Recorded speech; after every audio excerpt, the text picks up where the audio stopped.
Hi guys, it's Laura from Booknomming, and today I am doing an update slash wrap up of 2015 favourite books. So hi guys, it's been a while, hasn't it? It's January 2016 and the last video I uploaded was August 2015. So that's about 6 months, 7 months? No, 5 months? Yeah. It's been a long time since I've uploaded a video, and I have filmed videos and got around to editing them and been really disappointed with them. I did film one of my baking book version videos and it just didn't work out. The setup wasn't very good and I wasn't happy with the bake either. I've also filmed a couple of other videos and they turned out to be like an hour long, and trying to edit an hour long video didn't really work very well. So yeah, I haven't really done a lot. I've read a reasonable amount, not as much as I would have liked to this year, but I have really missed BookTube. I've missed the BookTube community and just being immersed in the BookTube world and having an extra hobby, because in reality my life at the moment has been work and then coming home and doing housework and bed a lot of the time. So I wanted to get back into doing stuff that I loved. So hi to everyone who has been around on BookTube, and I've missed you guys, so I'm deciding to do another video. So today I am doing my wrap up of 2015. I thought we'd start with a nice 2015, push that out of the way, and then start afresh for 2016. But first I wanted to talk about what's happened since August 2015. I have read a lot of books, obviously, and you'll see some of them come up in my favourites of the year. I have been doing work experience at a primary school. I have been picking up extra hours at work.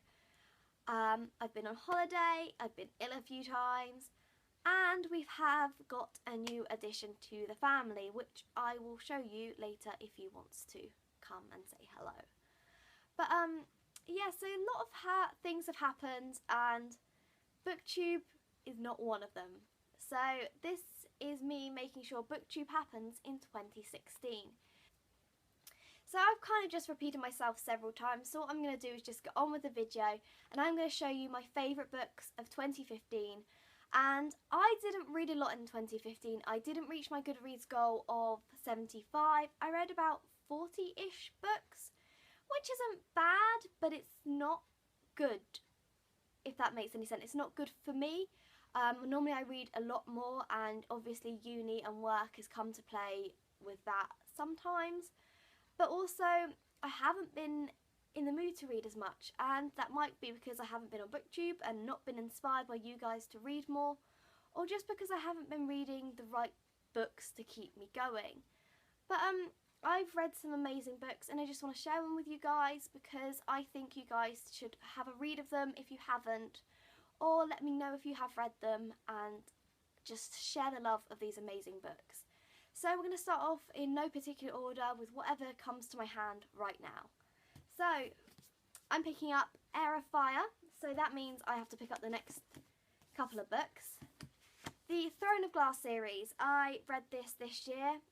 One of my favourite series. Obviously there is another book to this now. I have got it, not yet read it, but I thoroughly enjoyed this series. Completely kick-ass female lead who's strong, and fantasy worlds, and I just generally love this book series, and I know a lot of people do. If you haven't read it yet, I'd highly recommend it, because assassins and fantasy worlds, it was kind of a new kind of area for me to go into, and I thoroughly enjoyed it and can't wait to read the third book. The next book I have to share with you guys is one I think I might have talked about already. Some of them I may have mentioned, but oh well, and that is All the Bright Places by Jennifer Niven. This has been around on BookTube a lot. Amazing, amazing book about mental health, relationship, friendship, family sort of thing. It's beautiful and highly, highly recommend it. All of these books are on my Goodreads, and if they don't have a review there, it's because I haven't got around to it, but I know this one I have done a review of, so if you want to hear more of my thoughts on this one, I'd say check my Goodreads out. The next book I have is a book that has been talked about for a few years, and it came out a few years ago, and was really hyped up, and it deserves the hype because I found an amazing, unique book, and that is We Were Liars by E. Lockhart. This book is unique. It's about family, friendships and secrets, and you go through and you want to read on because you want to know what's really going on and what's happening, and then you find out and it's like, whoa, where did that come from? You have to look back through the book to try and work out where you missed what you heard. I thoroughly enjoy this, highly recommend it. I don't remember a lot of it, which is good because I can reread it. But this book is amazing and it's really short, so it's a quick read and I just thoroughly enjoyed it. The next book series I have is a trilogy, and that is the Queen of Babel trilogy by Meg Cabot or Cabot or whatever it is. I always never know how to pronounce it, but these I completely adore. They are really cheesy and light-hearted, but sometimes it's just good to have a cheesy, light-hearted book to read. This is based off a girl who can't keep secrets, and that's kind of the idea of Babel, but she has a very particular interest in fashion, and it's about her relationships and her family as she goes along the 3 books. And I thoroughly enjoyed these 3 books. They're really light-hearted and I'd highly recommend them. The next book I have to share with you guys is another one that's well known, and that is Girl Online by Zoe Sugg. I read this a while back, completely adored it. I really relate to it, and I feel this is a very good book in general. I don't care about all the mess around it or any of the theories and blah blah blah, but I love this book. I haven't read the next one yet because I'm not sure how it will go because this works really well as a standalone. But this is a lovely book about teenagers, anxiety, and just coming into the world, really. So yeah. The next book I have is also a well-known book, and if you like Girl Online, I really feel you'd like this one, and vice versa. And that is Finding Audrey by Sophie Kinsella. Sophie Kinsella is one of my favourite authors. She's one of my authors that I own a lot of books of. I tend to also buy her books very much. This is about a girl, I think, who has anxiety and struggles in the real world, and it has a very similar kind of Girl Online aspect when it tackles anxiety. However, it's aimed at a quite younger teenage audience, and when I say younger, I think the main character in this, she is about 13, 14, and so I took that in mind when I was reading this because it wasn't really the same audience to what her other books are. But I really enjoyed this, and it had a different kind of perspective to what Girl Online did of anxiety, and I just generally love this book and I'd highly recommend it. I've now got the last pile of books. I haven't really calculated how many books there is here. I've just picked out my favourites of all the books I read. So if there's more than like 10 or 20, I'm sorry, that this might be a long video. But luckily a lot of them are series, so. These 2 aren't series, but they're kind of companion novels, and these are The Duff and Lull by Kodi Keplinger. I adored these books. I gave them both 5 stars, I think. I know a lot of people prefer Duff over Lull, but I like them both for different reasons and different standings. Amazing books. I have seen the Duff film now, and I was really doubtful I'd enjoy it, but it isn't like the book. So if you're going to go into the film thinking it's like the book, don't. But it's still a really good cheesy film. I just like cheesy films. But this book is amazing, and this book is amazing. Kodi Keplinger is really good at looking at real world problems and relationships, and I feel like she just has this edge that no one else does. So I'd highly recommend these 2 if you haven't already. Next up is another book that I feel touches on the real world really well, and that is Remix by Non Pratt. Remix is about a festival and I think 4 or 5 friends that go, and kind of the weekend and what happens over that weekend.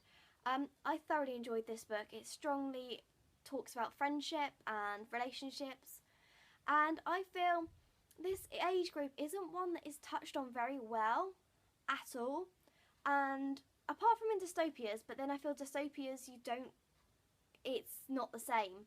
But I think these guys are 17, 18, and I feel in England, in British fiction, this age range isn't touched on as much and isn't touched on as rawly. I find that this is really realistic.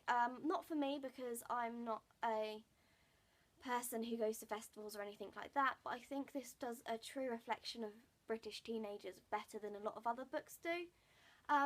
Made me cry. Non Pratt's books do that to me, but I really love Non Pratt's writing and I can't wait to see what she comes up with next. Next one, another one that you've probably heard about, but I read this on holiday in August and completely adored this. It was really topical, and that was The Geography of You and Me by Jennifer E. Smith. It was really topical because I was in a new place and sort of travelling myself, and it's a really lovely love story and I loved the ideas of it. Yes, it's a bit cliche, but I highly recommend it anyway because it's just a wonderful idea and it's a unique look at long distance relationships.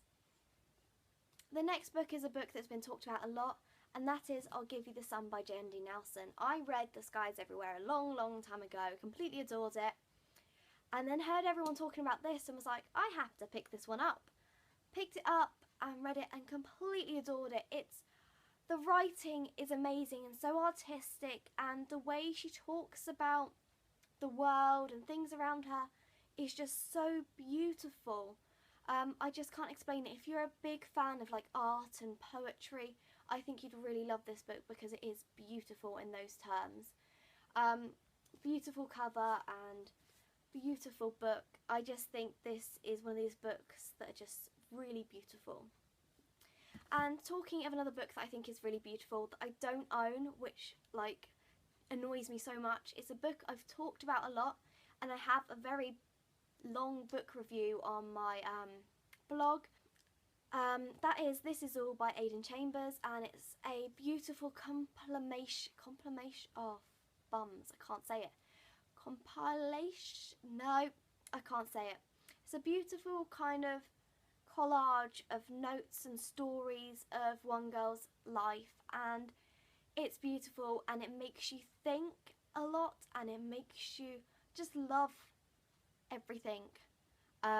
I thoroughly enjoyed that book, kind of bookmarked all of it with sticky notes because it had so many beautiful words and written words, and I could relate to so much that I would just be like, yep, I like that, yep, I like that. I highly recommend it if you haven't already. It's a really big book, but it is worth the read. So that's another book I'd highly recommend. The next one is a book that I am planning on doing a review of somewhere, whether on here or on my blog, because I want to do a comparison. This book is based off one of my favourite books ever, and it's not just my favourite book, it's my favourite sort of story and love story of all time. And that is Pride and Prejudice and Zombies. This is by Jane Austen and Seth Grahame-Smith. When I first read Pride and Prejudice and was a big fan and started loving Jane Austen, I hated the idea of this and I just saw it and was like, no, you can't do that. Why would you do that? And then I read this and I adore this book because it just, I don't know, Pride and Prejudice is beautiful, and this takes Pride and Prejudice, keeps all the original kind of ideas and takes the plot and the characters and keeps their characterizations, but then adds zombies into it. And it's just amazing. I haven't read really anything zombie related and watched anything zombie related, but this the zombies just add a bit of humour to it, and I found myself loving the bit with the zombies in because it was just quite funny. And I love the way how Seth Grahame-Smith kind of adds little bits to the Jane Austen story that you would, as a modern day audience, love to see, especially with Mr. Darcy. But this was wonderful to read, and I'd highly recommend it if you're a Jane Austen fan or a zombie fan. I was very, very happy with this book. So next up, I have moved down onto the floor because my feet have gone all numb and tingly because I've been kneeling on them. I have left one book and one series to share with you, and most of the books I've read this year that I'm sharing with you actually are quite well known on BookTube. I found this year I wanted to catch up with a lot of the popular books and a lot of the books that I haven't read yet. So that brings us to this beautiful beauty, and that is Game of Thrones by George R.R. Martin. I watched Series 1, half of Series 2 a few years back now, Really enjoyed it, but just didn't get a move on to continue. And then I brought the box set I think it was 2 years ago now, and it was really cheap at the works. I got it for like 20 quid, the whole box set of the series that it is so far, and never got around to reading it. And then one day it was just calling to me. I picked it up and I'm so glad I did, because even though it's a really huge book, I have just entered into the beautiful world of Game of Thrones. And I don't know, I did write a review of this on my blog, so if you want to check that out, you can. But it's Game of Thrones. I don't know what else I can really say. Everyone knows or have heard of Game of Thrones, and I find this is just amazing fantasy. I don't read a lot of fantasy, and this year I kind of moved out my comfort zone in that. I read the Throne of Glass series, which is YA fantasy, and then I read this, which is kind of adult fantasy. And I surprised myself because I completely adore this. I think it's genius, and I hope to read the next book somewhere this year. I'm not going to push myself this year too much and telling myself what books to read. But this book I read last year and I thoroughly enjoyed. And if you haven't read the Game of Thrones already and you've been kind of umming and ahhing whether to read it, I'd say read it. Set some time aside and just read it when you've got a few 10-20 minutes or something, instead of just sitting down to read it like full on. Although trust me, you'll get to some parts and you just want to read and read. And unfortunately I was reading this whilst at work a lot of the time, and I'd have to put it down to go back to work on my break, and then I'd want to be reading it. But yes, this is beautiful. I hope to read the next one this year, maybe 2 of them or 3 of them, but as I said, I'm not going to push myself, so yeah. The final series I have to share with you is an amazing series, and when I say amazing, I don't know, I can't explain how much I love this series, and I'm so sad it's over. I love the characters, I love the world, and in all honesty, if I could reread these again right now, I would, but I can't because I'm already reading some other books.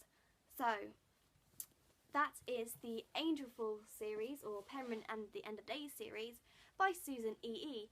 The last book I think came out last year, but they have been around a long time, and I thought, now I've got all the books, why not read them? And angels, dystopia, kick-ass characters, hot angels, because god, them angels are beautiful. But this series, it's amazing, and if you haven't read it, read it, because I thoroughly enjoyed this and now just want to live with angels. And I wanted to be fighting the angels with Penryn. It's just amazing and even creepy in some levels. Some of the creatures are really creepy, but in a good way. I could see this making a really good video game. But yeah, if you haven't read them already, I'd really highly suggest you do. So all those books are kind of my favourites of 2015. I didn't want to kind of limit it to top 10 or anything like that, because obviously I haven't been on here for like 5 months, so then I wouldn't be able to share with you some of the other books that I loved if I limited it. So I thought I'd go through a lot of the books I've been reading lately as well. But yeah, I had not the best reading year, but I've read so many books I wanted to read, got onto so many series that I wanted to start, and I'm just really happy with the place that I'm at, and I'm looking forward to 2016 of reading a lot more books. So yeah, that's kind of the end of my wrap up of my favourites of 2015. Let's start 2016 with the 2 books that I am currently reading. The first one I am reading is Tess of the D'Urbervilles by Thomas Hardy. I almost said Toby, I don't know why. Thomas Hardy, yes. Thomas Hardy's poetry I've read and completely adored. I've seen the BBC miniseries drama of Tess of D'Urbervilles. Loved it. And so I've started reading this. I started reading it quite a while ago. I am that far through with my Hungry Caterpillar bookmark. 140-ish pages through. And I am really enjoying this, but it is a very slow read. Thomas Hardy puts so much description into his novels that sometimes it does go a bit slow and a bit dry. So I'm kind of having a break at the moment, but I do want to finish this eventually. in my break of reading this, I am currently reading Kiss Me First by Lottie Magok. I can't remember whether it was Sarah Churchill who recommended this book on her channel, but someone did, and I just had to buy it. As soon as I saw it, I bought it, and I'm thoroughly enjoying this. This book is kind of quite weird. It's about internet and impersonation and social media, and it's kind of really weird, but I'm really enjoying it. I am that far through. Let's have a look. With my Charmander bookmark, yes, I have a Charmander bookmark because I am awesome. I am 158 pages in. I will let you know how I go on with this when I finish it, but I am really enjoying it at the moment. So much so that when I left this book at work last night by accident, I kind of went to work just to pick this up on my day off. So yeah, these are the two books I am currently reading, and I'll let you know how they go. So this is me back on BookTube, and I really hope you enjoyed seeing all the books I read in 2015, and let me know what books you read, and let me know what you're looking forward to in 2016. So I hope to see you guys really soon with another video, and thanks for sticking around, those of you who have stuck around all this time waiting for me to upload another one. So I'll see you guys soon with another video, and thanks for watching. And as I almost forgot, I want to introduce our new little member to our little family. He's a bit sleepy at the moment. This little boy, who doesn't want to look at you, is Teddy. This is Teddy. He is about 3 months old, and he's been in our family for a couple of months now, and he's just so adorable. So yeah, this is our new member of our family, and so far I've had to move my books out of his way because he likes to play with them, and the other night he was trying to chew my book page. So it's quite a lot of fun at the moment with a cat running about and not getting a lot of sleep because he likes playing with my hair. But this is Teddy. Yeah. So this is our new member of our family, and hopefully he won't try and chew all my books because that wouldn't be very good.